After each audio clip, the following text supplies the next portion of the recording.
I didn't get into politics because my father was a chief minister. Indian voter is rational, practical, and street smart. A person sitting in a village in India can become a doctor much cheaper by studying in Ukraine.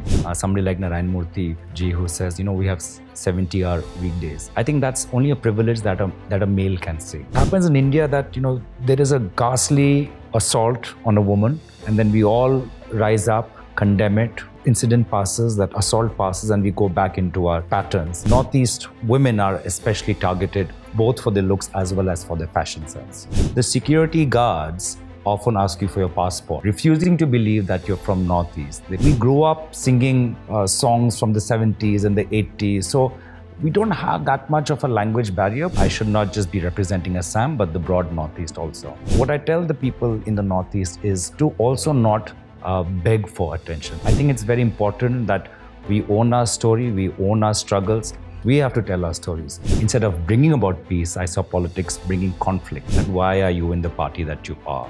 So does that mean I jump to the next party? It's a good time to be in the opposition as to be in 2014. As I said, if a businessman looks at his quarterly reports, we look at elections. But there is a certain aggression that I'm able to communicate when I'm speaking Hindi, which doesn't come when I'm communicating in English. I didn't grow up in Delhi knowing, how much powerful or how politically important my father was. As tujhe pata hai mera baap kaun hai. Our ecology can't just take the burden of an India that is growing, wants to consume, wants to buy a second home in the hills. In the economy, it is again how to democratize wealth, especially for young people. It's very important that you've come into politics inspired by an ideology. Am I happy? Do I feel I'm on the right path? Yes, you can be strong, but it's also important to be loyal. It's always about helping somebody else.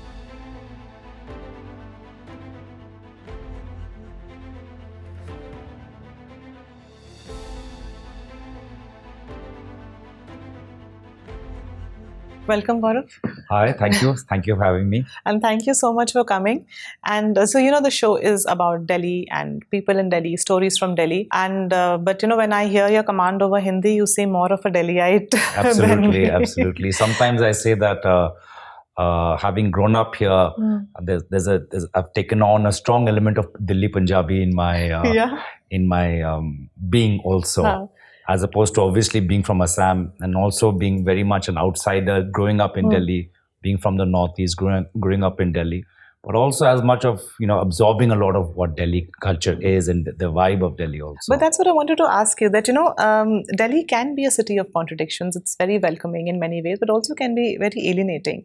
And what was it like growing up over here? Did you feel like an outsider? Mostly, I would feel that I belong to the larger vibe and community that is Delhi. Because in Delhi, there are so many outsiders. There are people from the south, the north, the east, from, pre-partition Pakistan also. There's just so much.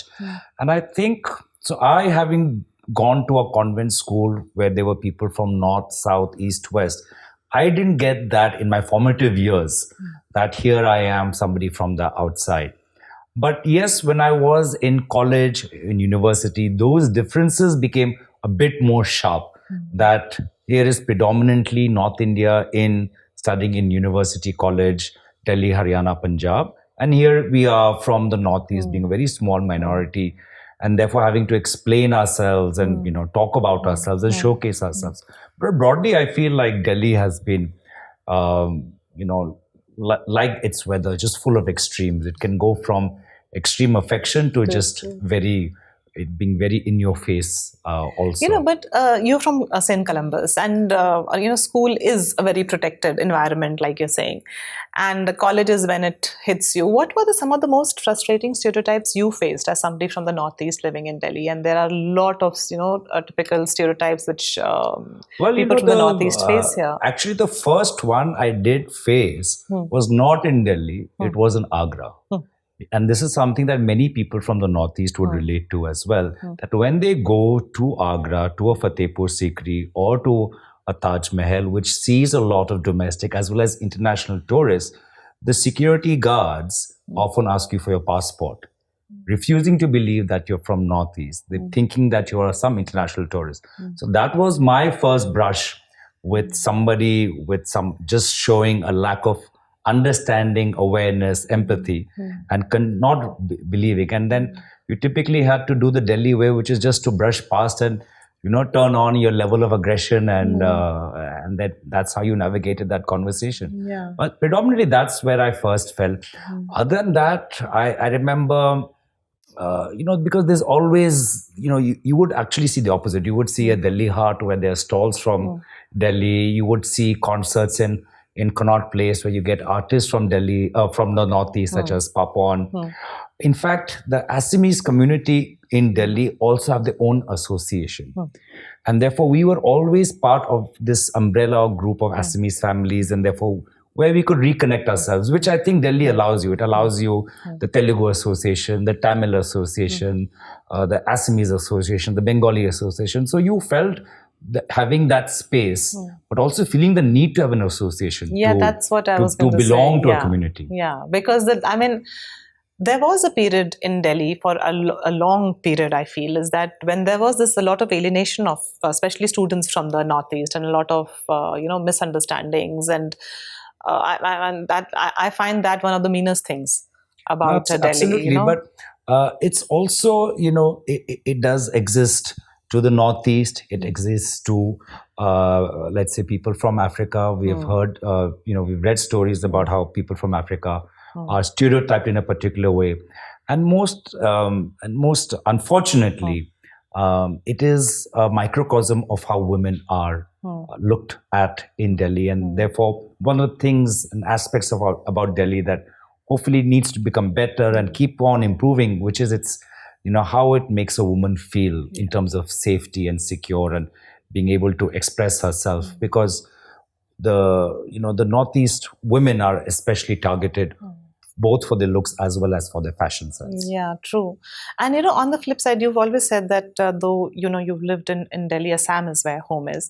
So on the flip side, how do people from back home look at the capital of the country? Like, are there they must be having preconceived notions or misconceptions about what Delhi is like also. I think Delhi is ultimately first the hub for higher education. Anybody who wants to, get a leg up, having been raised in the Northeast and having, been in its educational infrastructure, if they want to break out of the Northeast, if they want to, have a national footprint and they want to get a leg up in their career, Delhi is the first place of choice because of DU.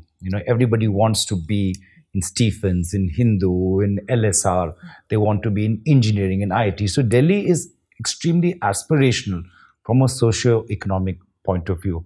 And thankfully, just because of the films and Bollywood, and it's just so popular that we grew up singing songs from the 70s and the 80s. So we don't have that much of a language barrier. But I think the only thing that people from the Northeast, when they have to adjust with Delhi, is just in terms of having the access to their own food and cuisine, because it is a very different style of cuisine. So you don't have the access to those ingredients, and plus when you do cook your own cuisine, you're not able to celebrate your cuisine with the broader population and friends and family in Delhi, because it's just so diverse.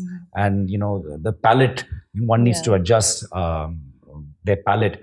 They want to appreciate cuisine from the Northeast. But that's thankfully changing in a little bit. And this, I discovered a few years back now, this wonderful little place called Humayunpur in Delhi, behind Safdarjung, and which has these small, quaint northeastern restaurants, very, very small, about for 8-10 people. But at least they're coming up and people are more talking about it. And there is, I hope it becomes more part of the mainstream. Absolutely. Because, I think it's a journey. As I said, there's a lot more to be done. There is a Naga kitchen in Green Park. There is the Assam Bhavan, when it existed, was extremely popular amongst journalists. It's not there anymore. Well, they're reconstructing it. So they've broken it down and they're reconstructing it. So there is that, I think in Delhi, there is that appreciation, especially in terms of food, always to discover new tastes. But it is a journey. And I think when it comes to Northeastern cuisine, we're still very much in a traditional Assamese thali or a traditional momos. There is much more beyond that as well. Yeah. And I think that would happen. There is that natural curiosity, and most importantly, on the flip side, there is greater curiosity to travel to the Northeast. There was a time when the Northeast was looked upon as unsafe, prone with insurgency. So I would get asked the question. You asked me, how, what were those occasions when my identity shone? And those occasions was that, people right up till 6 years ago were telling me, asking me, is it safe to travel? And I said, of course it's safe. We're far beyond what the era of the 80s and the 90s was.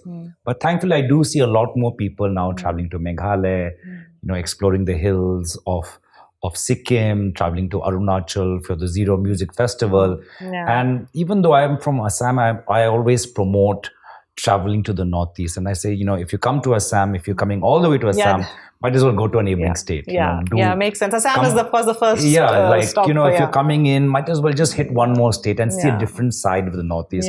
Go to Meghalaya, go to Nagaland, go to Arunachal. And I'm very mindful of that, especially when I'm in Parliament, that I should not just be representing Assam, but the broad Northeast also. Yeah. But like you said, there is this change happening with culture, and even in terms of fashion, a lot of designers are now exploring the Northeast, and it's coming into the fashion space, and hopefully through that more into the mainstream. But as you understand identity, inclusivity, and the role that leadership plays. So from that perspective, how would you say that Delhi as India's political capital has the power to influence narratives about across India? How can the capital of India send strong messages? Well, I think it really, the capital of India and any capital always has a lot of political power. That's where the government sits. That's where the top media sits. That's where the business sits, the bureaucracy sits. And these are such influential decision makers in how the narrative of a country is shaped, the government, the media, the business. So I think, Delhi has a lot of disproportionate influence over how people view themselves as opposed to any other city. And therefore, I think it's very important to as much put out our stories on the screen, in our books, on the streets. I think they're lovely stories, but we're always discovering, so as long as we are discovering, we're just doing one story and then maybe not repeating it or reinforcing it. And I think we need to kind of discover and celebrate on a much more grander scale. And I think there needs to be a lot more initiatives and bigger initiatives and grander initiatives, bringing people together, bringing fashion together, bringing sports together, bringing achievers together. And to what I tell the people in the Northeast is to also not seek attention, or not beg for attention, or not be in a mode of self-pity, or not be in the mode of being a victim. I think it's very important that we own our story, we own our struggles, and at the same time we have to take the responsibility to shine ourselves. We can't expect somebody else to do our job of telling our stories for us. We have to tell our stories. So I always say that the more successful you are, the better you are, no matter what field, automatically the attention would come to you. And that's where you take that attention to talk about your heritage, your history, your culture. So therefore it's very important for the Northeast not to be only viewed as insurgency or floods or something negative, but also to be viewed as very influential in terms of music, sports, industry, tourism, healthcare, literature. So I think only success begets success begets success, and success begets attention also. Also, like having role models. I think whether for the youth from the Northeast themselves, but also these stories need to come to the mainland, as you say. Also, we also have to hear more stories. And make space for them. Absolutely. So for me, I'm very proud of what Bhaichung did for putting Sikkim on the map. I'm very proud of what Mary Kom and Mirabai Chanu did for putting Manipur on the map. There are Arunachali singers, Rito Riba, who's putting Arunachal on the map. So it's very, we have great festivals. Bryan Adams just goes and performs in Shillong, and Shillong gets promoted as a music venue, as a concert venue as well. So it's very important to continue to, as I said, build on ourselves. But at the same time, there has to be an attempt sitting in Delhi that, we need to continue bridge, and Delhi needs to be a platform not for North Indian culture, but for all India. Yes. So whether it's South, East, West, or the hills. I mean, I really, though Delhi has people from all over, I do feel that the culture from everywhere needs to be celebrated, and more. And I think the onus does come on the city. So, you studied at Columbus, then you graduated from Guru Gobind Singh University, and then you went into corporate life. Yeah. And lived and worked in Bombay. Yes. Then with Airtel. Yes. Then what happened? Why was there a change of direction and you moved to social work? Well, what I felt was that when I was doing, enjoying my initial steps in the corporate ladder, I met some very influential, met people who had a lot of influence on me, who asked me the right questions that any young professional should be asked, that whether you are on the right career path or not. Because, we often get on this treadmill that, we finished higher education, this is the career, and then my next life goals are marriage, kids, and then we suddenly realize that maybe I've not been on the path that I'm suited for. And I think I met a lot of people who asked me the right questions about and kind of gave me markers as to how do you identify whether you're on the right path or not. And those questions were very valuable to me. I asked that, and I kind of immediately felt that even though I'm being quite successful, I'm enjoying it, I can see that it's taking me to a fat salary and a big house and all the things I wanted. But just because I was not getting that creative satisfaction or that sense of fulfillment, helped me think outside that is something else that I'm more suited for. I met a friend from the development sector who, again, destiny and divinity comes at the right time, talks about the development sector. I said, let me take that chance. I look back on the internet, I look at my own life. What are the moments in my life have been most meaningful? And it's always about helping somebody else, or, kind of, at least in school, helping the weaker ones in a class to stand up against the bullies.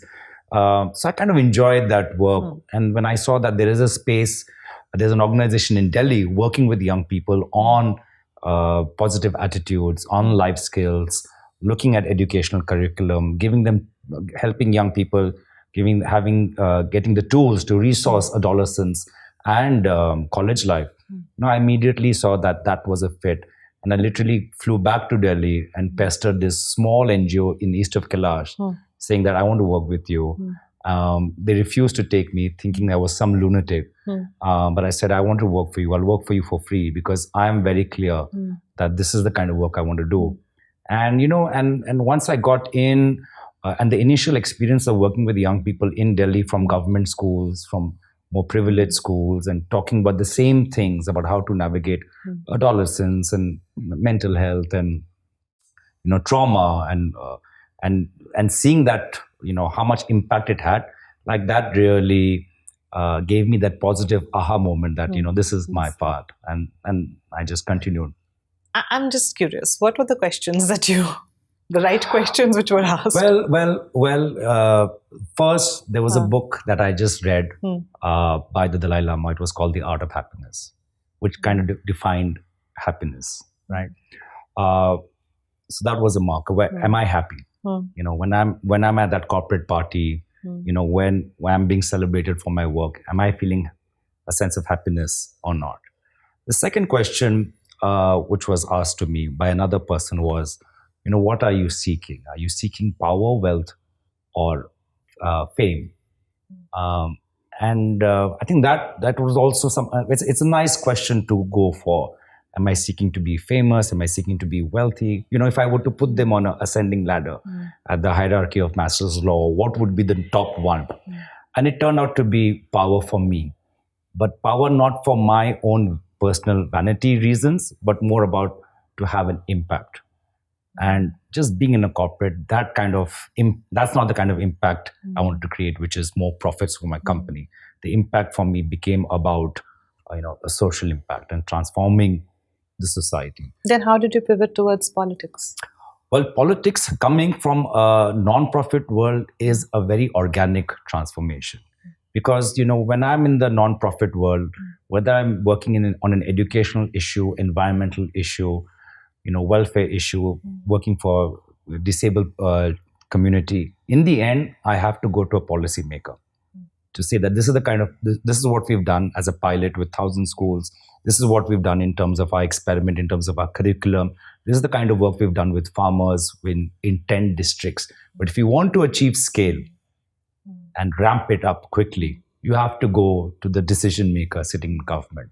So for me, politics, which was completely although growing up in a political family, my father was very much busy in his life. And therefore, I didn't grow up in Delhi knowing, how much powerful or how politically important my father was. But when I went to Assam in a much later stage, maybe after having spent a decade working in the non-profit, I kind of saw that how politics is the lever for social change.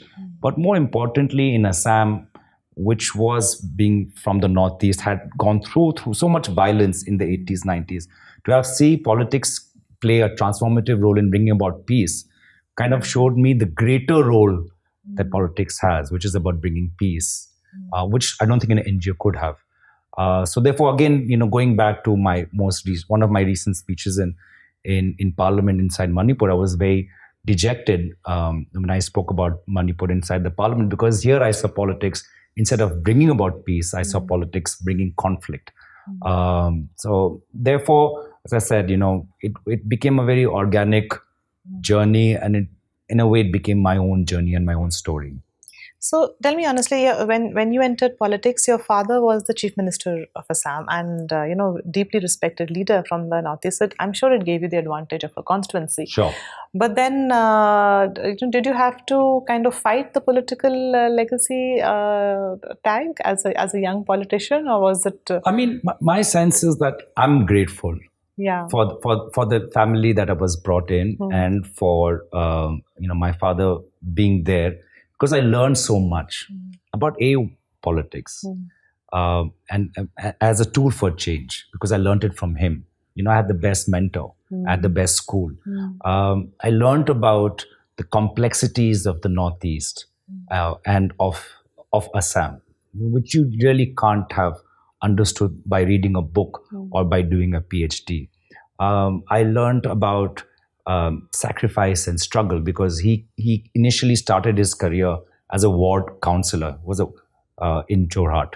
So to have to see that, to start as a ward councillor, the son of a doctor, rise up to that, and to see that long journey, so which tells you about perseverance, which tells you about endurance. So in a way, you learn so much, and we've had conversations, and you also understand that you might have a great solution about farming and say that, let's all be organic, but it's not so easy, to bring about change. It's a process, it's a journey. So in the end, you learn so much that all the others are very much real, but I won't say it's a struggle. I mean, I have benefited much more, and I continue to do so in terms of the goodwill that people have towards him, and also the conversations I've had, which tell me how difficult it is to bring change in a bureaucracy also. How much time did you get to spend with him after you entered politics?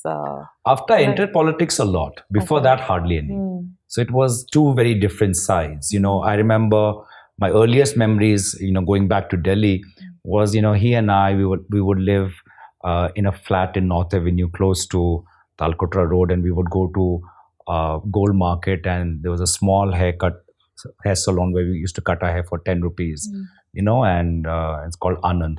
And, he would struggle to kind of, explain to the barber what he wanted, what kind of cut he wanted, because he was not comfortable in Hindi. And I would, being a young brat, would go back and, make the fun and in front of my mom and my sister. And then we would always have a good chat.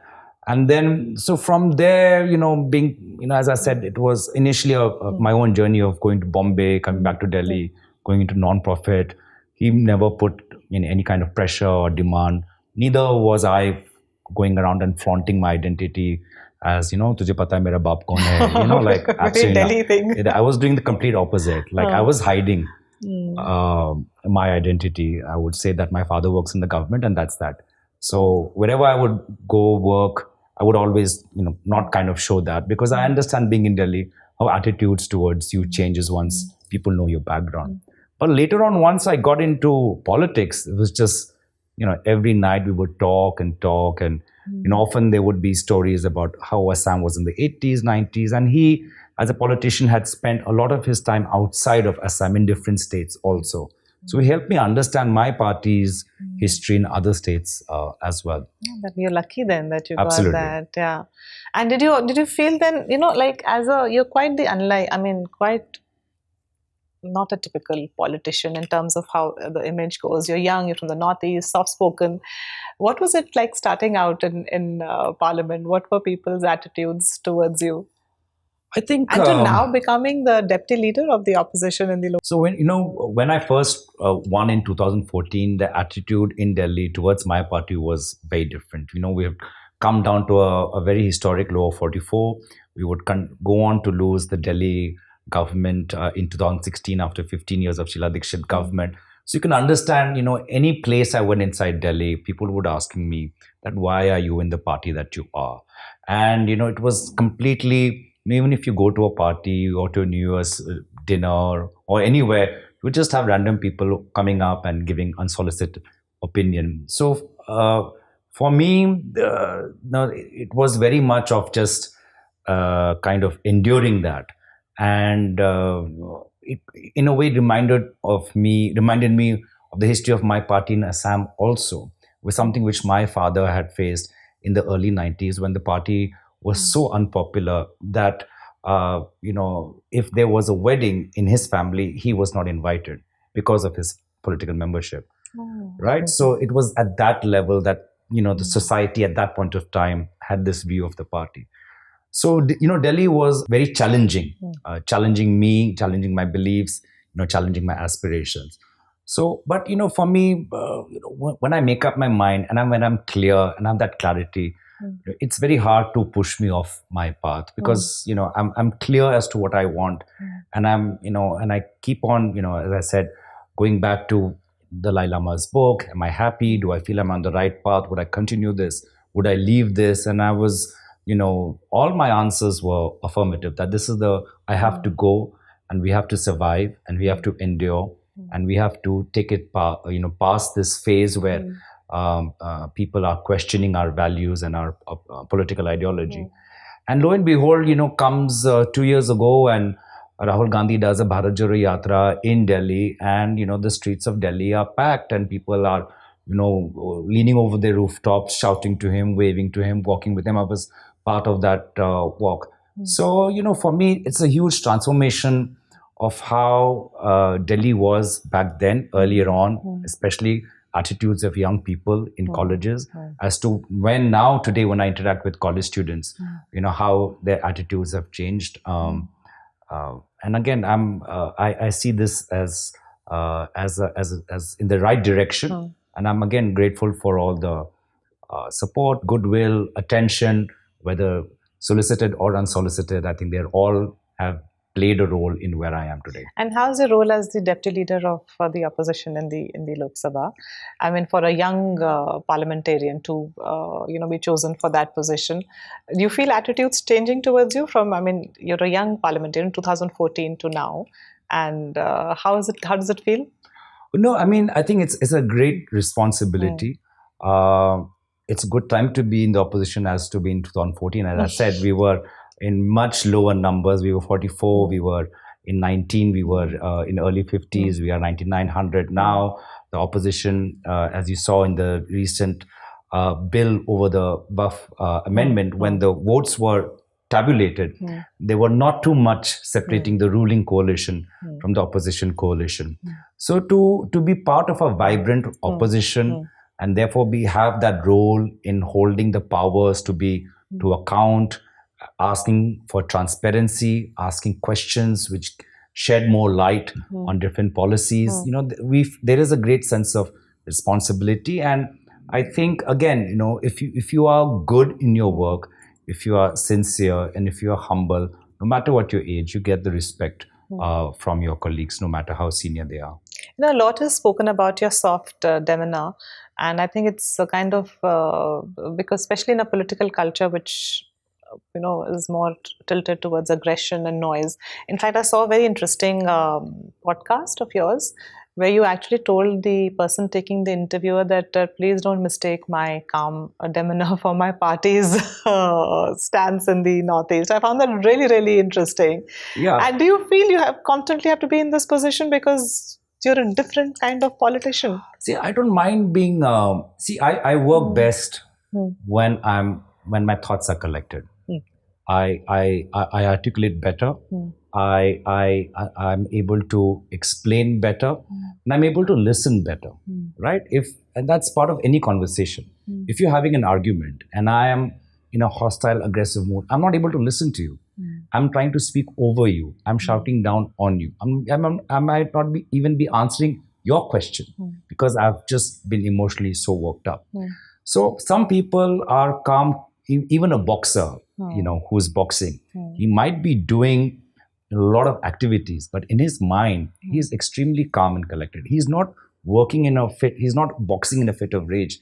He's boxing to a particular strength, strategy, and tactic. And that's how I do it as well. I'm still, I'm engaged in a debate, but I need not be overtly hostile or overtly rude and insulting, because I don't work best like that. So even in Parliament, when there is a lot of hostility around and you are speaking, you're able to keep yourself detached? So sometimes it has the opposite effect. It just sharpens my attention more.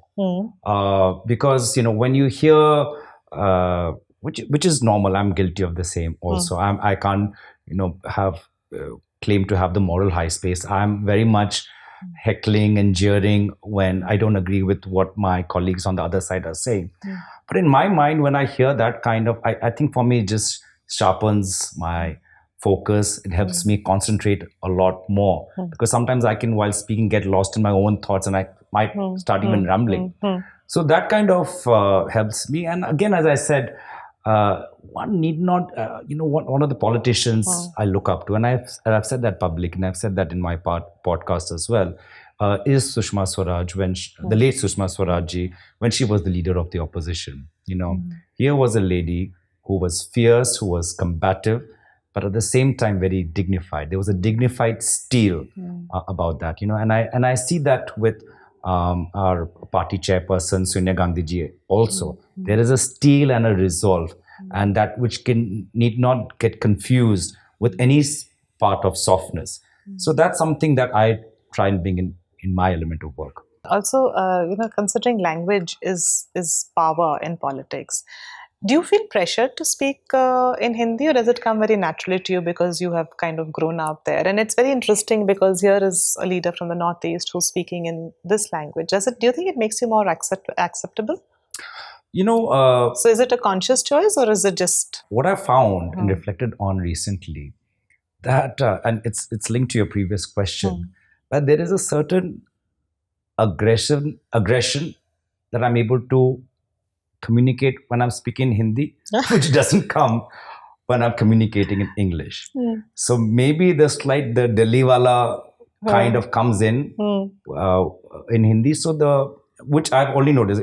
Therefore the aim is not to be consciously speaking in Hindi because you're looking at a particular audience, but you're just able to communicate that with a certain passion and a certain steel that maybe doesn't come from having learned English in St. Columbus. You once told me something about a game face, a politician's game face, and I think I found it very interesting that like everybody else, that there is a game face that one needs to put on. Hindi is part of that.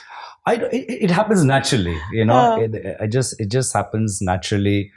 As I said, you're just able to be a bit more provocative in Hindi as opposed to being in English. I think English helps. When I speak in English, it helps convey logic and convey and articulate better. And but Hindi is able to be a bit more provocative, a bit more loud.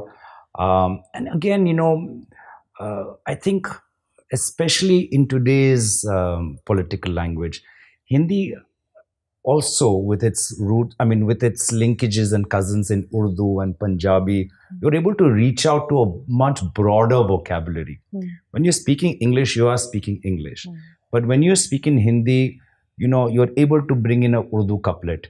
You're able to bring in a Punjabi song. You can even bring in some Marathi. So it just allows you to tap into a broader communication, which kind of therefore sits much better with the Indian audience or the audience that's listening. But I would also say that to be transparent, that when we were initially 44 in the Congress Party in 2014, there were not too many MPs from North India. So Hindi was also a way to communicate our party's views inside Parliament to the audience of North India. Now, I also wanted to talk about some of the issues that as a parliamentarian you've taken up. One thing which quite surprised me, but I'm also very grateful that you have been speaking, is the issue of air pollution. And what drew you to this? It's not something which is looked upon very seriously in the political or government sector, unfortunately, even though it affects millions. So what drew you to this issue? Well, I mean, I've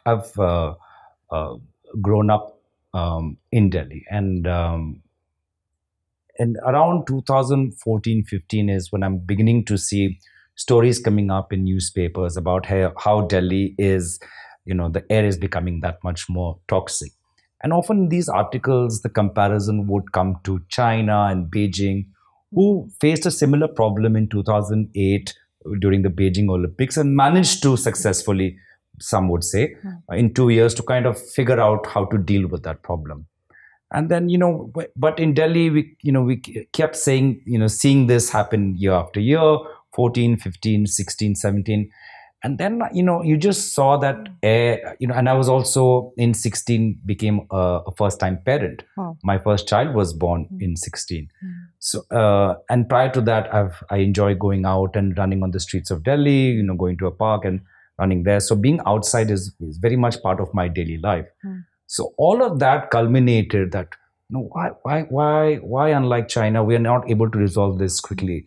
If they managed to do it in 2008, surely India in 2015, 16, 17 can do this at much quicker range. And as the monitoring became better, as the data came out, I think the gravity of the situation was becoming much more visible. And, air pollution was the underdog policy issue compared to other issues, such as sanitation, access to water, education, power.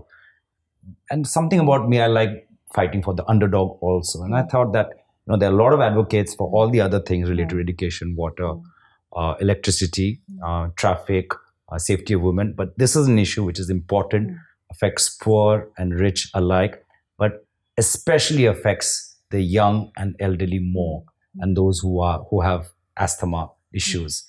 And therefore, for me, that it became something that I need to drive.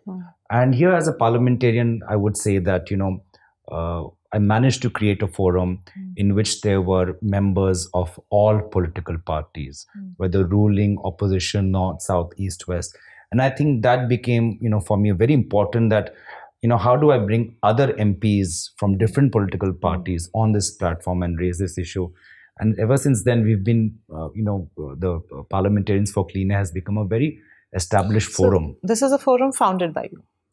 I don't want to say founded, but let's say co-founded, because, this idea would not have come on board if there were not other people who took on a responsible seat. But let's say I was was one of the first movers. So what is this forum, the Parliamentarians for Clean Air? What is the agenda? What are you trying to do and how? Well, as I said, there is no other forum that can target parliamentarians. Right? There are NGOs who are working with state departments and municipal councils but there is no forum which can, help create awareness amongst parliamentarians and, take them on as advocates. And so that's our role. Our constituency are our parliamentarians. And we've started with our initial meetings of maybe having only 4 or 5 parliamentarians trying to understand and educate themselves about air pollution, going back to the constituencies, looking at local sources of air pollution, talking to the respective municipal councils and deputy commissioners. We've gone from that 4 or 5 to around having an 80-85 core base of MPs who are, as I said, champions of air pollution in their respective areas. That's a great start. So we are, always just building, and then we act as, in our respective fields as any MP has, whether it with the ruling party, with the memberships in standing committees, with our interventions in parliament. Like the air pollution profile has just become, much more visible. We've even had a national debate in parliament in Lok Sabha on air pollution. And I think, that's happened because we've built this constituency of aware and sensitive parliamentarians. So the problem is also that I think it's not really considered an election winning issue, right? It's still considered, unfortunately, a very elitist issue, as if it's only affecting. So that could be a challenge also in kind of. As I said, every election, there are 100 things that are important, right from infra, electricity, safety of women,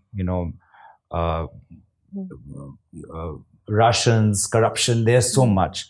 So it is about, and every party decides which are the 3-4 issues that they're going to campaign on, because a campaign is about communicating, and therefore the communication which is simple, which is relatable, is the one that would transcend into the minds of and hearts of voters.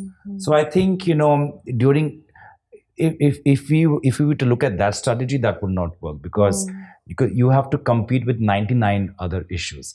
I think the time when you're not running for elections, when you're doing pure governance, that's the time. That's the time to continuously, work on this issue, bring this issue, because the pressure is less. The government is able to do a lot more. So what kind of policy changes are needed to that this issue is? I mean, it was solely seen as a Delhi problem, but look what happened in Bombay also. Last year it's become, and I mean, Bombayites would always tease us that we have the sea, but now this year it was really bad even there. So what policy changes are needed, because Delhi we are not getting any respite from it, and come November and we'll all be complaining and moaning about it and just turning to our air filters. So I think what has happened, and I don't want to take. I think there's been a lot of debate on this issue, and therefore people in government also realize that this is not a Delhi issue, because one of its flagship programs is something called the National Clean Air Program, which is 100 cities across India, including few cities in the Northeast also. So Government of India have understood that it's a national program, a national policy issue.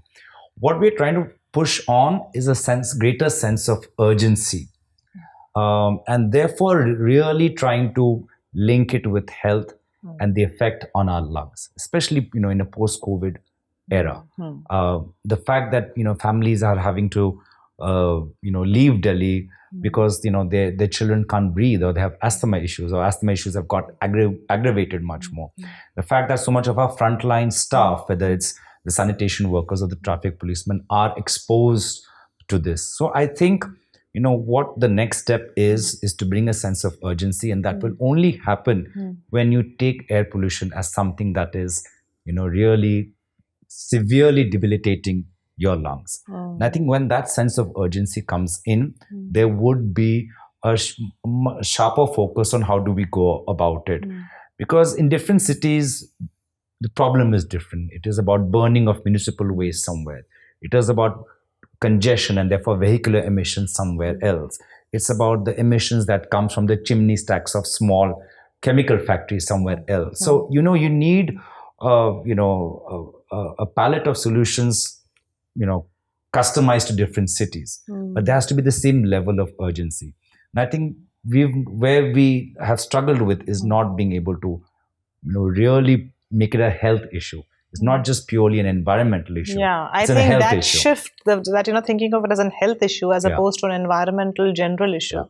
would really. And also, I believe getting the stakeholders on board, identifying the stakeholders Yeah. first, would be a good step. Absolutely. And you understand, one of the key stakeholders are municipal bodies.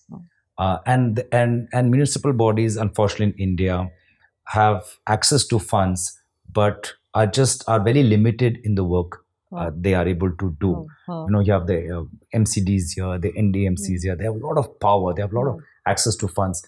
But I find, whether it's in Pune or whether it's in Guwahati, whether it's in Bangalore or in Delhi, municipal departments, if you compare them with what their counterparts across the world are doing in the kind of capacity building they have, the kind of professional resources they have in terms of human resources, in terms of policy resources, knowledge resources, much more.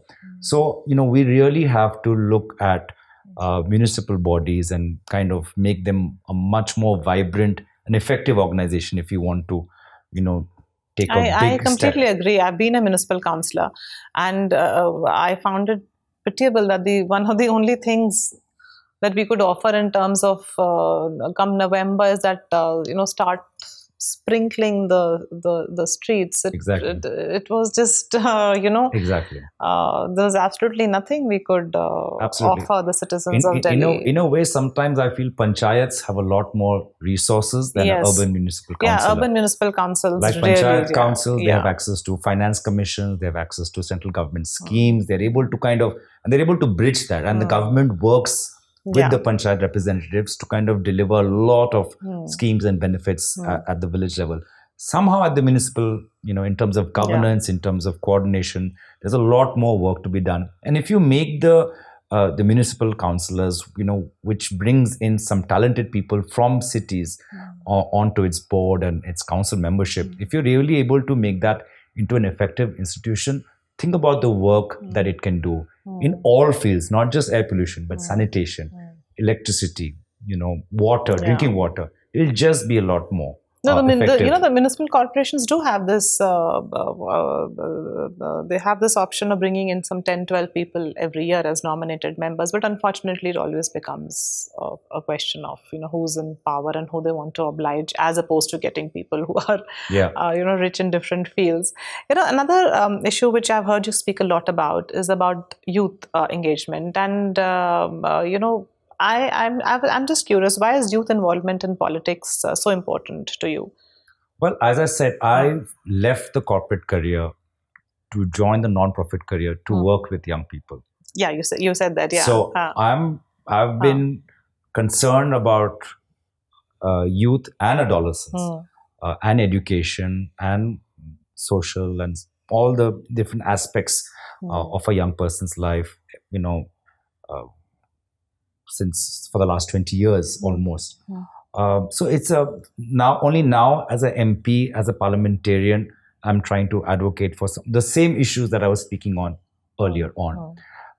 And I find that if you look at the statistics, where India is growing much more younger, there's a big demographic bulge that is coming. The next bulge, which is when these are a current 13, 14-year-olds becomes adult, the scale of the problems that we are facing right now, whether it's drugs, whether it's depression, whether it's anxiety, whether it's stress, whether it's alcohol, whether it's unemployment, the scale and severity is going to become only much more bigger. And therefore, it's very necessary to find the solutions now and thinking long term ahead, when this bulge, demographic bulge, becomes the elderly, and therefore the stresses on healthcare, on societal needs for the old age, whether it's homes, medical, caregivers. It's going to be a huge stress that's going to come to India, 80 years from now. So these are things that, that I sometimes need to also remind myself, because as I said, I didn't get into politics because my father was a chief minister or that I wanted to be an MP. I got into politics because I saw this as a larger platform, or for me, then the next step in terms of evolution, in terms of the kind of work I want to do on public issues. So once in a while, we might win elections, lose elections, we might criticize the ruling party, but it's very important for me that why I got into this field in the first place. No, but also, do you think enough young people see politics as a career option? I feel there's a lot of cynicism, and they think of politics as dirty, it's not for us. How can one change that perception? No, I think so that more educated people and youngsters come in with different ideas. Well, it is a perception, and the perception needs to be combated with truth and facts. Like, that's the only way you can dispel the propaganda or the myth. And therefore, one of the things that I am trying right now, at least when I take onus for this, is about speaking to young people and young audiences and kind of helping them understand what politics is about. And therefore, they see an alternative side to popular culture or what's being represented in movies or in OTT shows. So therefore, it's very important for me to communicate via social media. It's very important for me to understand that young people are entitled to their opinions, and they must hear a different set of opinions. And it should all be done in an environment where nobody is judged for their views, whether left, right, center, conservative or progressive. So those are very things that I plan to do, and I think it's very important. And I think it is possible now, because so much of young media, the young India are consuming information via social media. It's not Facebook, Twitter, it's actually Instagram. So, you do have that platform, which is to make the youth much more aware and informed about what politics is. And in the end, they're entitled to their opinions. But for me, as I said, young people are, there's a huge demography around young people. And I'd rather have them being very politically conscious of their rights, of their freedoms, of what the Constitution means, of what Indian values are. I'd rather have them debate everything than them being apathetic. I think nothing can be as volatile as having a young people totally disengaged and apathetic. I'd rather have them engaged, like us, don't like us, but be engaged. And I think that's is good for India if India wants to remain a democratic country. That's a very fresh take. You're also a young MP from an old party, and that's what the perception about the Congress is, that it's an old party. Until, like you said in the beginning, that a lot of it changed and this new energy came when Rahul Gandhi did the Bharat Jodo Yatra, and it kind of gave youngsters a sense of, involvement, opened up the party. What can the party do to kind of, reinvent itself for young voters? Well, I think the Bharat Jodo Yatra was very successful because the Yatra gave a lot of people who are not from the Congress background a chance to interact. Because the first question is, how do I meet someone? How do I get access to a party? Because that kind of information is not there. If suppose I am a student in Delhi, I am curious about a political party. What do I do? Where do I go? So I think any political party, has to open up its office space to young people in a way which is not patronizing, which is curious, which gives them a platform to bring in their skills. Because somebody might want to attend a rally, but somebody might want to kind of express themselves creatively through a film, through a documentary, through a song. So do we have that kind of platforms and programs for young people to express and bring their skills on the same issue? So if I'm, if we are talking about the Constitution, what platform am I creating for young people to debate and express their understanding of the Constitution? So I think any party should ditch a top-down attitude and just be a much more vibrant space. Look at the space we are here now. We are in a space surrounded by books. There's absolutely no reason why any political party should not have a youth center which is as vibrant as this, where people can come, have access to books, films, and there are interesting events, programs, and you do good workshops. And if you do it well, automatically through word of mouth, more people would come in. I think in the West, political parties have a much more streamlined way of engaging with young people than we do. You know, if there are many students, Indian students, who've gone to the US, who've studied their masters, and during an election campaign, they want to take part in an election campaign, they go to a website, you know, republicanparty.org, democraticparty.org, or you want to volunteer, here's the office, here's the volunteer manager. What do you want to do? Do you want to make calls? Do you want to go door to door? Do you want to do research? Do you want to be part of a creative project? This is the things you do. It's so much more streamlined. So why didn't you bring this to the Congress Party? As I said, I always like to pilot something before, you know, I have to show its works, right? Yes. So I have to pilot that in my own office, first of all.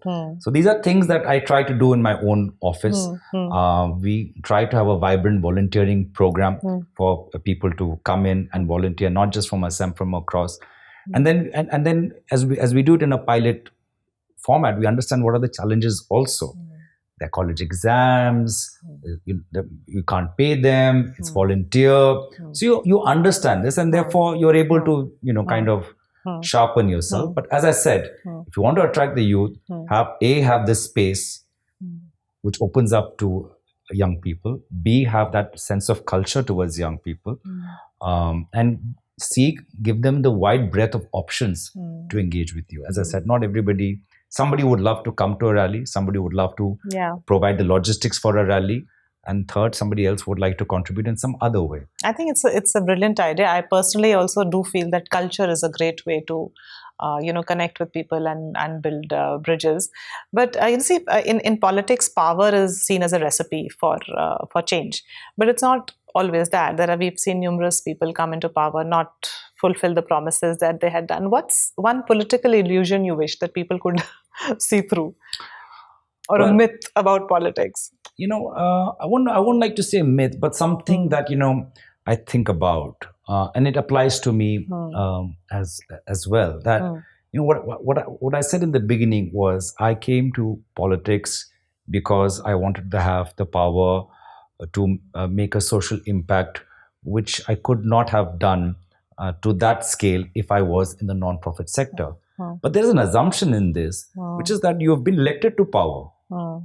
Now, if you are in a party like me, in my state, where my party is not in power for the last 10 years, we don't have that avenue anymore. So does that mean I jump to the next party because there I jump to the elected party because then I'll have the avenues for doing the kind of work in education because I'm elected, I have that. That's what a lot resources. of people say when they jump. Exactly. And so that helped me understand that, you know, what sometimes change is beyond the tangible of, you know, building better roads and schools. Change is also about, you know, making India democratic, about bringing a check to power, about not letting the values of India be totally monopolized by a particular ideology or a particular section, or by giving people hope that there is an alternative, that there is another option that exists, and that is equally, if not more, important, which is the attitude and the opinions and the mind space of the society and the electorate. And I think the kind of issues we are raising, which is about constitution, which is about nationalism, is about, you know, the Indian national freedom movement, which united people. I think those ideas, championing, articulating, defending, are as important as the policy changes in any policy field. And I think that has really helped me kind of stay my course. But Gaurav, that's what you're saying is ideologically great, and, you know, very, very good to hear. And as a parliamentarian, it's you being the voice of people like that, but as a representative of people, and like you were mentioning, then this is the excuse that people take to jump parties, that I can't do anything for my constituency.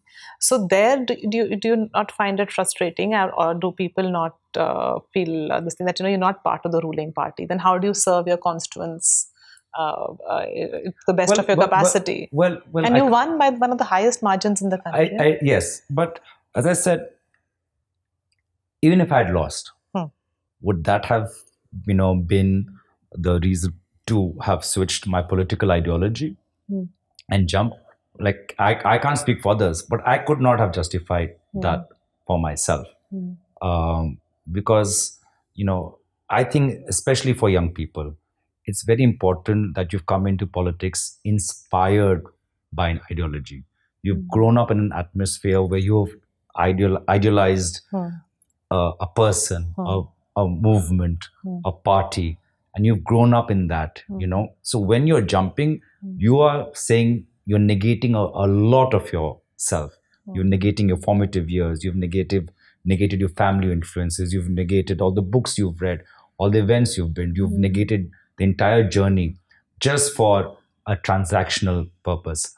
And I think I can't. For me, I realized that that's a part that I can't compromise on. Like I would, if even if you lose election and you are active in politics, your role is, as I said, is not just limited to basic necessities, but also the larger fabric of of Indian and democracy and accountability and transparency. And there's so much you can do on accountability, on transparency, on democracy, on rights. I mean, look at the fact that as an opposition, one of the issues we've raised was the caste census, and just by virtue of raising that issue, that's something the government has done. So even being in the opposition, you have power, and you can do a lot of work, if not directly, but in the case of the caste census, I think indirectly. the caste census, I think, should become a textbook study of how in the opposition you can propel change. But Gaurav, moving on, you and I both know that politics can be a very dirty space, and you've been at the receiving end of a lot of unfair and vindictive trolling and allegations leveled. And there was one recent one where your wife was dragged into one. How do you deal with such personal, when it gets so personal and mean and vindictive in politics? Well, this is something I learned from my last elections campaign, which was, I'm speaking to the people, to the voter, and the Indian voter, is rational, practical, and street smart. So the voter can see propaganda. The voter can understand, can distinguish between fact and fiction. And therefore, you have to prioritize what you want to communicate to the voter. What my competitors want to communicate is their priority. I have to communicate what I feel my voters or my state's voters would resonate with. And I have to do a better job at telling communicating my priorities to them, so that my issues drown out my competitors' issues. Because in the end, I'm competing for the voters' attention.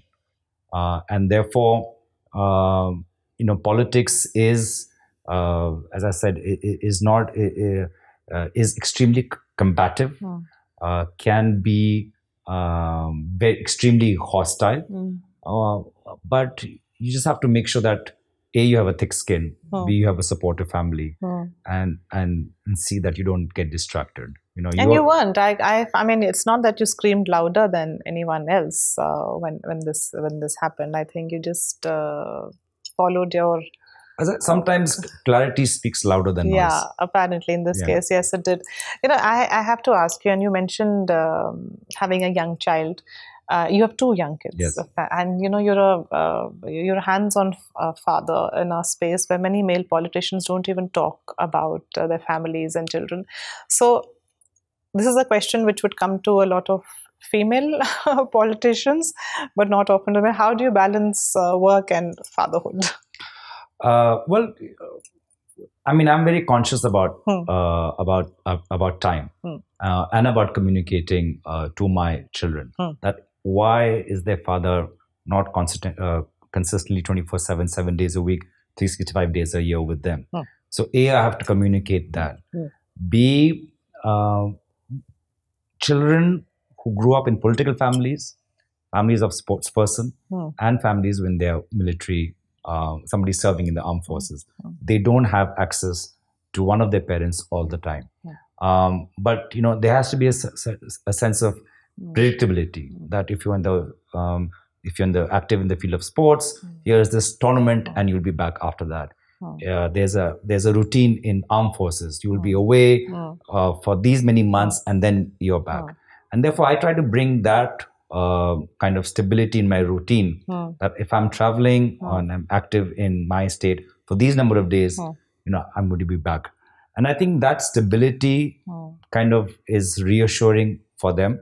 That communication is reassuring for them. And then I just try to make sure that, and this is something that dads do, that I'm just not there to play with them. I'm there also to share the household responsibilities, and and it's important that they see that. Absolutely. That I'm not just a toy, and actually it's the mother who is responsible, and for getting them ready for school or doing their homework or going for a show. So it's as much about the father as well. So that's something that A, I bring in my own personal life, but B, I also, and therefore I have these issues when somebody very that I respect very much, somebody like Narayan Murthy ji, who says, we have 70-hour weekdays. I think that's only a privilege that a male can say, because that 70-hour weekday male is not looking after the parents, is definitely not looking after the kids when they are unwell. I'm not talking about him particularly, but anybody who's so engrossed is not able to look after the house and will not be able to run the house without somebody who's doing both work and home, which is women in many cases. So I think there is this male attitude, which also I'm beginning to speak about more, which is about this new version of masculinity that is coming through social media, through various influences, which is taking the Indian male mindset to a very conservative and patriarchal mindset. That our job is to be, physical, domineering, alpha male, and therefore is kind of breeding a very toxic version of masculinity, as opposed to the kind of masculinity that I would champion, which is about that, yes, you can be strong, but it's also important to be loyal. Yes, you can be the breadwinner, but it's also necessary for you to be the father. And yes, you need to be the son, but you also need to be the husband. So, these are, themes that I also talk about, because I feel that this is not just for male politicians, but Indian males themselves. They have to really understand what it means, what is masculinity. And like any other debate, there are other thoughts, and we have to compete with that, because I think in an era where there is frustration amongst young males because of unemployment or whatever issues, if you don't have a positive atmosphere, negative influences would lead you down to drugs, to alcohol, to physical violence, to domestic violence, to to thoughts about suicide. You will not have the tools, the role models, and the resources to kind of navigate these issues. And therefore, this, as a public figure, it's very important for me to also talk about this. I think it's very, very refreshing that you are doing this. And you also said that there are two women parliamentarians that have influenced you, and one is Sushma Swaraj and Sonia Gandhi ji. And you are quite vocal about women's issues, and we don't see many male politicians doing that, except talking about a token, a reservation or a token point. Why is it such an important subject to you? Well, I mean, I also have to ask, doesn't somebody from your generation feel Like I feel it that we are still talking about something as a women's issue. Absolutely. You know. Yeah. So my first point of diversion on these topics is that, oh, we are seeing a woman, in uniform, or we are seeing the woman in the corporate boardroom, or we are seeing the woman in a government meeting, and therefore she's still looked upon as a woman. And therefore, and as I said, you therefore have to go back to the male eye, the male narrative, and the male brain also, because it is the men who are, in a way, still objectifying women, and maybe even patronizing them, right? So, and therefore, the way I approach it is to work with the male brain, right? And therefore, when I'm trying to work and address the male brain, male psychology, male thought, male culture that influences male. So therefore, I have to look at masculinity and role models and talk about from their perspective, because to kind of flip your debate, many young males are also seeking help. They don't know who to talk to. They don't know how to express. They take out that energy through just something physical, either drinking a lot or playing sports a lot. But how do they're as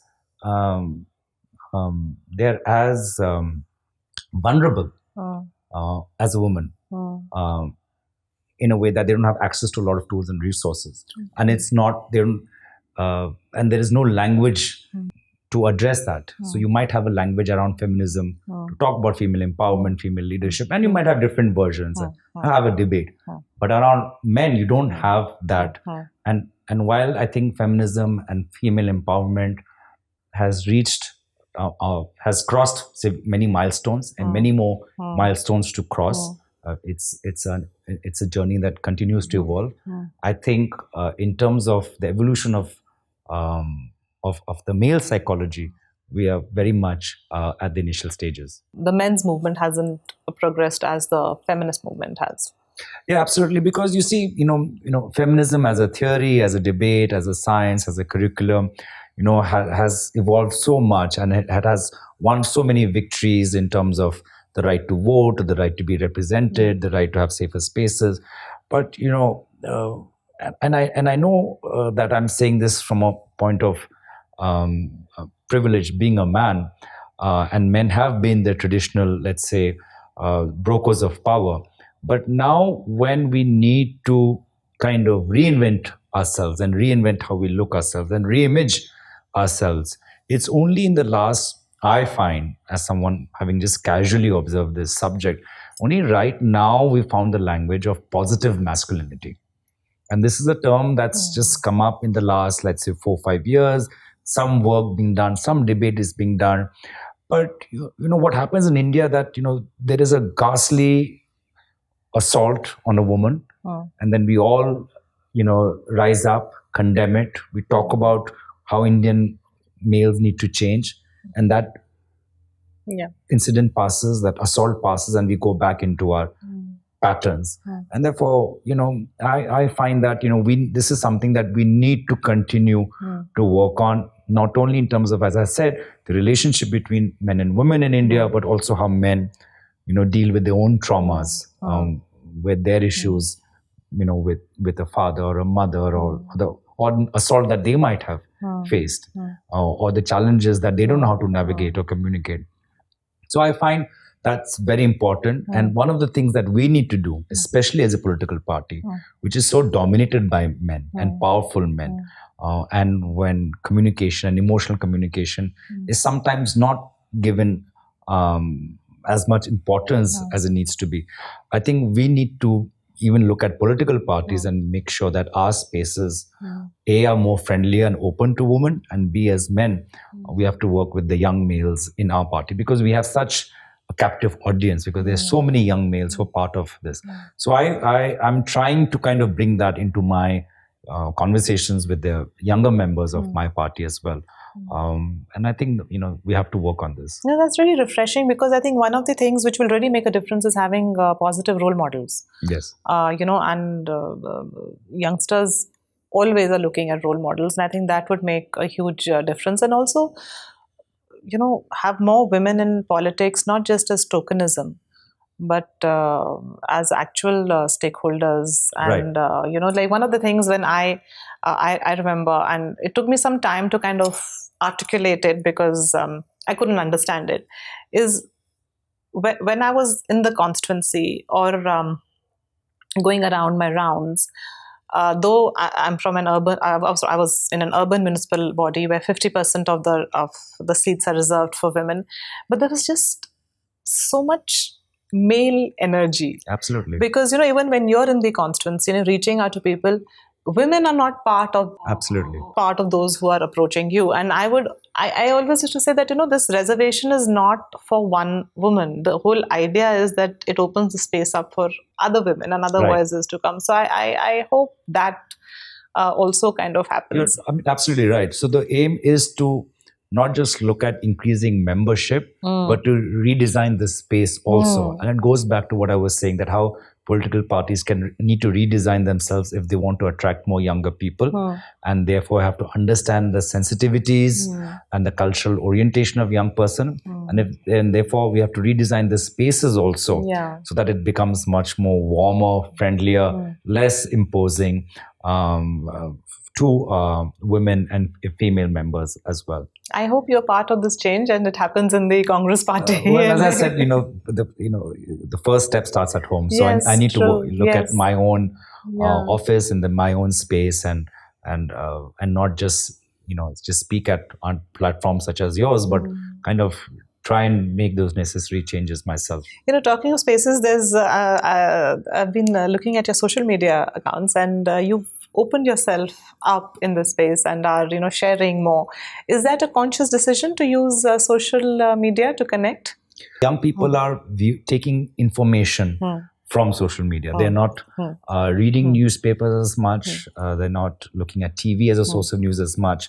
Not even looking at Facebook as much, right? And so much of these young people, as I said, I want them to be politically conscious. So if I, as a political party or as a politician, want to engage with young people, I have to go on the platforms on which they are, and therefore if the platform that they are predominantly is the mobile platform on Instagram, and so that's where they are.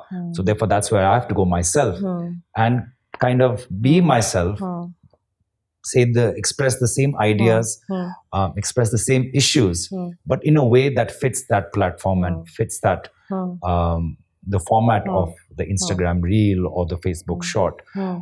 So it's just going to where the audience is, as opposed to complaining that TV is not showing enough of content of political parties, or we don't have the money to compete with the ruling party. It doesn't take that much money to go on social and media create your own space and create your own ecosystem, space and have your own content. So politics is changing fast, and the youth are also demanding a lot more accountability.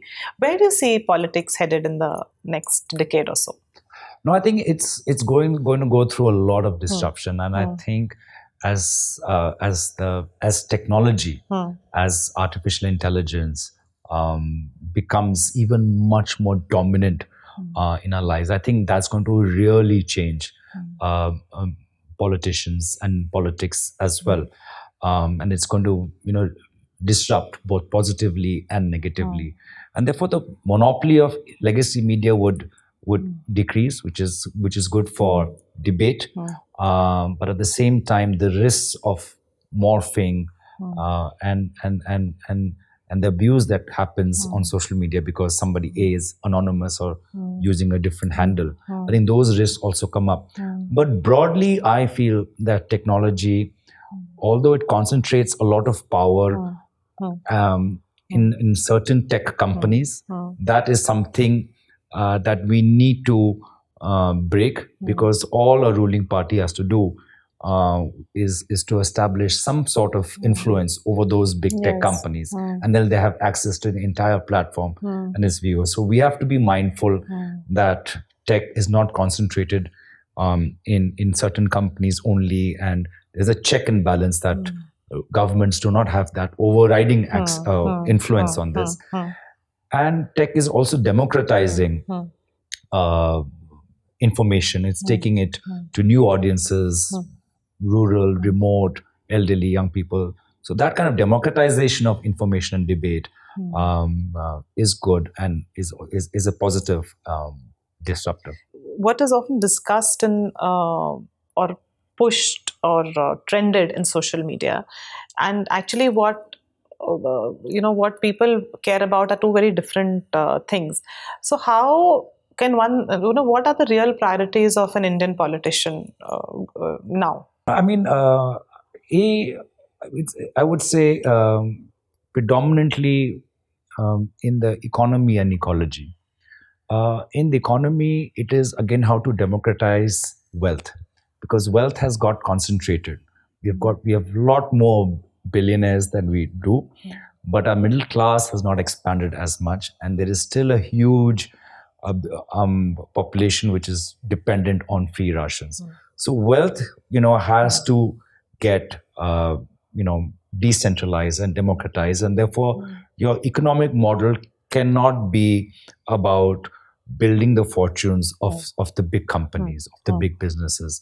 Until you cannot figure out those kind of economic market reforms that the middle class companies or the bottom of the section companies, if they cannot grow big, then you are you don't have the right economic model. So I think there's a lot of thinking that needs to come around industry policies, government schemes, how governments, bureaucracies works with a small industry to democratize well. And B is also in that is linked is education, because our education was essentially is still helping us to read and write better. And in a world which is changing so much, we need to have that sense of creativity also, so that we are able to adapt to any changes that the world or global forces throw at us. So we need to kind of relook at education to focus more on creativity, innovation, as well as be able to prepare Indians not only for the Silicon Valley jobs and then right down to the needs of the labor industry in Middle East, but we need to have that kind of education which plugs us everywhere, whether it's doctors, caregivers, sports therapists. So we need to really focus on that, because we saw that during COVID and the Russia-Ukraine war, that a person sitting in a village in India can become a doctor much cheaper by studying in Ukraine. And that person will eventually come back to India, but it's cheaper for that person to get his medical degree in Ukraine. I think that speaks a lot. Similarly, if you look at pilots, there are many pilots for whom it's cheaper to get trained in the US and then fly commercially in India. So, there is a lot we need to do on, especially in higher education and secondary education, all which is linked to economy, because I think if you have a productive, creative workforce in India, they can do phenomenally good for the Indian economy also. And I think the Indian economy is not firing because only the engines of big businesses firing, and the rest we are just struggling and we are getting by. And I must say, ecology remains huge. I think we live in a very ecologically fragile, because our ecology can't just take the burden of an India that is growing, that wants to consume, that wants to build properties, that wants to buy a second home in the hills, and wants to go to the remote beach and ecosystems. That our nature simply cannot take the burden of a very expansionist Indian society. So therefore, we need to kind of, how do we balance the needs of nature versus the needs of our growing economy? That's something that we need to figure out for ourselves. We don't need the West to tell us, but we need to still see what we can do and what solutions our intelligence throws up. And tell me, how do you see your role now as the deputy leader of the in the Lok Sabha and as a parliamentarian, and representing a constituency? What do you see your role in the next few years? Well, I'm a politician. So if a businessman looks at the his quarterly reports, we look at elections. So I just got done with my election, the Lok Sabha elections, and then we have state elections in the state of Assam next year.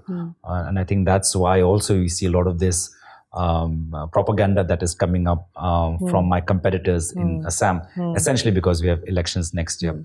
So I think I can do my biggest contribution to the party, besides my role in parliament, can to be turn around its fortunes in the upcoming state assembly elections. Is that what you're focused on? Absolutely. Okay, all the best for that. But before we wind up, we have to do a quick Delhi round. It's something Karan Johar gave us. And so I'll just ask you a few quick questions about Delhi. Okay, are you a coffee person or a chai person? Coffee. So where do you go for your coffee? What's your favorite coffee place in Delhi? My favorite coffee place is at home. Okay. Because I don't need to dress up to go out. I can sit and look out of my window and drink my coffee. So the best place to coffee is my house. But I order coffee from Blue Tokai. Okay. And favorite restaurant in Delhi? Favorite restaurant in Delhi is Trez in Lodi. It's quiet and I get is Italian food that I like. And okay, and favorite place that you like to go to besides this restaurant in Delhi? Favorite place in Delhi is Nehru Park, because that's where I go for my morning jog, and I can jog in complete anonymity. There is nobody wanting selfies in Delhi or autographs, which is my life in Assam. Where so do you miss that or do you enjoy that? I totally enjoy that, because that's me with my thoughts, able to run, enjoy nature. There's nobody's around. I can drive myself there. I can come back. So I like being amongst people, but then I also like to get out of that and have some time on my own. So right now my favorite, I look to be in Delhi so I can go to Nehru Park for my morning jog. What else do you like doing in Delhi? Well, I need to have a roll. I'm a big foodie. So a roll? Chicken roll. Acha, okay. Kathi roll. From where? From Nizam's. Acha, okay. So I need to have Nizam's is CP? Nizam's is CP. So Nizam's ka kathi roll. I need to have a chaat from Kaleva in Gold Market. As I said, need to drive on my own also, because sometimes you lose that skill also, and not get stressed by all the honking that happens in Delhi. And as I said, just be part of my children's life. Yeah. And what would one normally find you doing on an off day in Delhi? On an off day in Delhi, I might go to the bookshop, Khan Market. I'm a big history buff, so I end up buying a lot of books, and they keep getting added up. But I just like looking at the books and history, medieval history or ancient history. So that's a nice space for me. And your favorite authors in that space? In right now in history, there are no such favorite authors, because I'm just discovering authors, because each historian has their own area of expertise. So somebody's area of expertise is the Mughals of India, and therefore you'll have books by William Dalrymple talking about the East India Company and the Mughal reign. And then somebody else might have the knowledge about the Silk Road and China, and therefore you'll have these authors who are from the Oxford University. And then you'll have somebody like a Manu Pillai who's talking about the Indian medieval history, but not from the north, but from the south, from medieval. So, it's essentially, I need to find which part of the world and which era I'm interested in, and then I find the author. So right now, I'm in medievals around the Mongols and the Ottomans, and actually just now for those flights that I often have to take to Assam, I'm reading a book by Maulana Kalam Azad on his role and what he saw during the initial days of India becoming independent. Which one is this? It's a very small book. It's I'll have to give you the name. Okay. Yeah. Anyway, thank you, Gaurav. Thank you so much. This was like finally nice to have you here. Thank you. Thank you so And much. I hope we'll get you back once more because there's just so much more I feel in your repertoire that I want to talk to you about. Be happy to. Yeah, thank you so much. Thank you. In a field where power is often perceived to be wearing a mask, Gaurav Gogoi shows us that sincerity isn't weakness and calm is not the absence of conviction. From St. Columbus to the Lok Sabha, his journey is a reminder that leadership isn't just about making noise, it's about building trust, asking hard questions, and choosing service over spectacle. Thank you, Gaurav, for this honest conversation and for showing us that politics at its best can still be a space for purpose.